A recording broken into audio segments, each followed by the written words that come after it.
And so we start with that consultative approach so that we're all on the same page. And I think that when agents skip that step, the clients feel lost, they feel confused, they feel like they're doing all of the work. And anytime that we skip that step, which is not often, but sometimes it happens, those are our most difficult transactions. Yeah.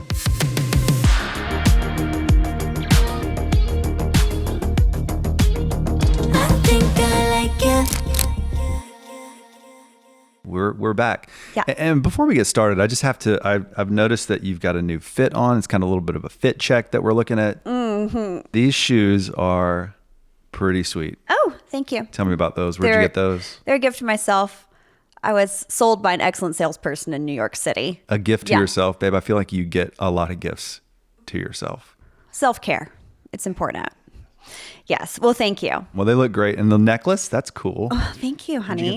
This is actually one of my favorite necklaces. My friend Lauren Lefevre, actually. Oh, yeah. This is her jewelry line. So. Shout out Lauren. That's great. She's Love it. awesome. Yep. Today, we're here to talk about what makes us different than all other real estate agents. So, great. Yes. That's awesome. So, like, why we're not like other, like we're not like other. They're not like us. They're not like us. What are you, Kendrick Lamar now? It popped in my head, I feel like I have to apologize to Kendrick for you trying to do his song. That was a good lead-in, and also there's constantly a soundtrack of something playing in my head. So right now I'm like, they're not like us. Okay, all right. I feel you. Thank I like you. it.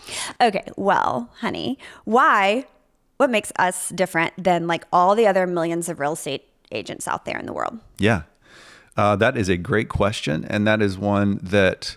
I liken it to a good friend of mine who's a doctor. Mm-hmm. He's built a practice. He had over 3,000 patients. And we were having a conversation recently where he had left that practice and he's starting his own, what he calls a concierge practice.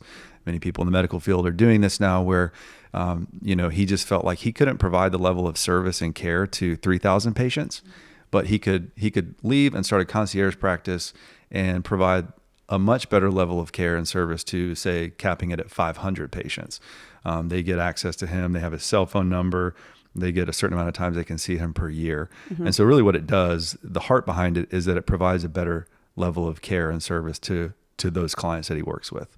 And I think for us, we both worked as individuals. We've worked on a large team that sold, hundreds and hundreds of homes per year.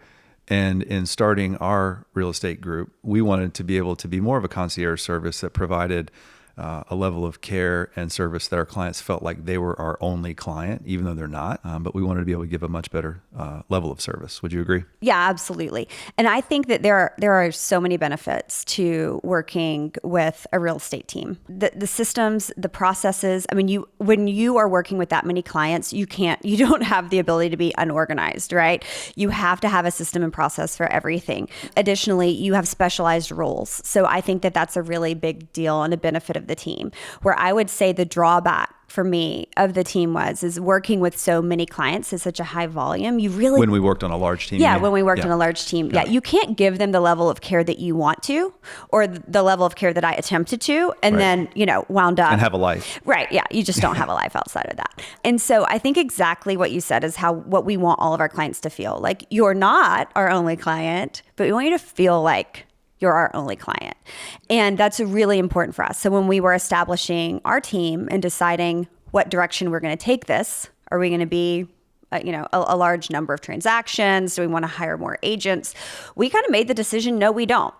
Right? Yeah. Now, that could change in the future. Of course, anything can change. But for now, we want it to be the two of us so that our clients always have access to both of us. Right. And we can give them a level of care that's superior.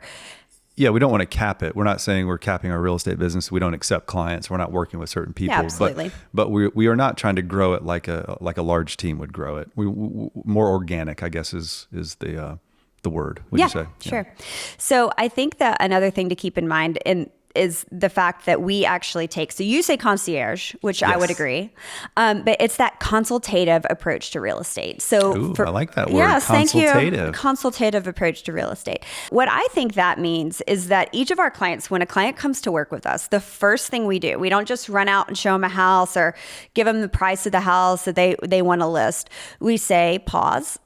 and we have them fill out a questionnaire. So when we go into our very first meeting with them, then we are prepared for a meeting with that particular client, right? It's not some cookie cutter thing with buyers or sellers. Like we're focused on that client, and we have a consultation with them. So we go through their needs and their wants and all the expectations of the process. We talk them through the process, whether they've sold 10 homes or 0, whether they've bought 10 homes or 0. The process is constantly changing, and we're there to help them make the best decisions for themselves. And so we start with that consultative approach so that we're all on the same page, and then we decide that we both want to work together. Are we a good fit for them? Are they a good fit for us? And then we really start the real estate process. And I think that when agents skip that step, which is so common, the clients feel lost, they feel confused, they feel like they're doing all of the work. And anytime that we skip that step, which is not often, but sometimes it happens, those are our most difficult transactions, right? Yeah. Because we miss the step of being true consultants to our clients. Yeah. And in fact, anytime we're talking to an agent that's having an issue, it always goes back to, well, did you sit down and have a consultation with them prior to ever going out and looking at property? Did you have a consult with them prior to listing their home and go through all the steps? Because most of the questions that do get asked, or most of the frustrations or the rubs that happen, are because we can trace it back to you didn't sit down and actually have a proper consultation with that person. Unmet expectations. Yeah. Yeah, because you didn't set any in the That's first right. place. Yeah. So I think another level of that concierge that you mentioned is actually, so a good concierge, right? They're going to refer you to the best dinner place to get you, a great dinner reservation. I like a dinner. Yes, we know.